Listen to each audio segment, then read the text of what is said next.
Hello, what's up? Good morning.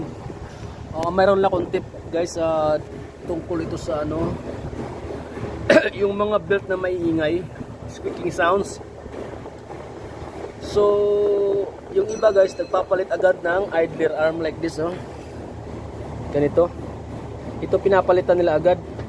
Hindi nila sine-check ito mga roller niya, ito. Pati may isa pa sa ilalim, yung guide talaga niya.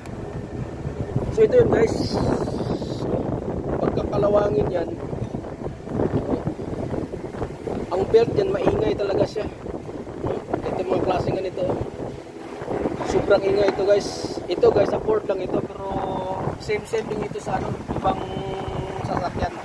Ganon din ang niya, pare-pareho lang sila. So yun guys, pag huwag kayo agad magpapalit ng idler, check nyo muna ito mga roller niya. Lalo na pag ang belt nyo ay equipped ng roller, so check nyo muna ito guys, ito mga ganito.